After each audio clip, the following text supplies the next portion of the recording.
চিত্রনায়িকা ও উপস্থাপিকা জাহানারা মিতুর সঙ্গে একজন ক্রিকেটার আর হেভিওয়েট রাজনৈতিক ব্যক্তির সম্পর্কের গুঞ্জন টক অব দ্য টাউন। দুদিন ধরেই এমন নিউজ ছড়ালেও অবশেষে মুখ খুলতে বাধ্য হয়েছেন তিনি। আওয়ামী লীগ সরকার পতনের পরেই সাবেক সড়ক ও পরিবহন মন্ত্রী ওবায়দুল কাদেরের সঙ্গে মিতুর সম্পর্ক নিয়ে নানা চটকদার শিরোনামের খবর প্রকাশ করা হয় বিভিন্ন গণমাধ্যমে। সেই সব নিউজ দাবি করা ওবায়দুল কাদেরকে তিনি অভিভাবকের মতো মনে করেন। তাদের দুজনের মধ্যেই ছিল বেশ ভালো সম্পর্ক। শুধু তাই নয়, এর মধ্যে একটি গণমাধ্যমে আরও এক ধাপ এগিয়ে নায়িকা জাহানারা মিতুর সঙ্গে স্পর্শ ছাড়া ঘুমাতেন না ওবায়দুল কাদের, এই শিরোনামও একটি সংবাদ ভিডিও প্রকাশ করেছিল।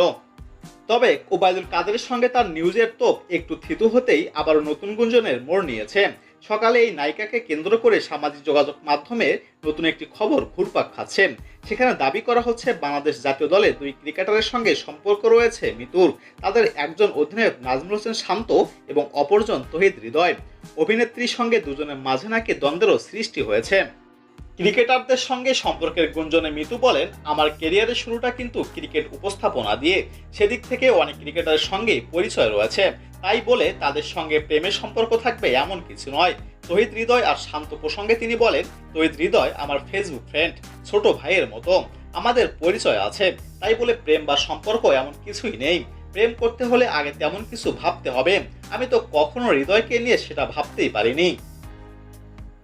আর নাজমুল হোসেন শান্ত তো বর্তমানে জাতীয় দলের অধিনায়ক। বিভিন্ন সময় দলীয় সাফল্য বা ব্যক্তিগত পারফরমেন্সের সুবাদে হয়তো ফেসবুকে তাকে মেনশন করে কোনো স্ট্যাটাস দিয়েছি।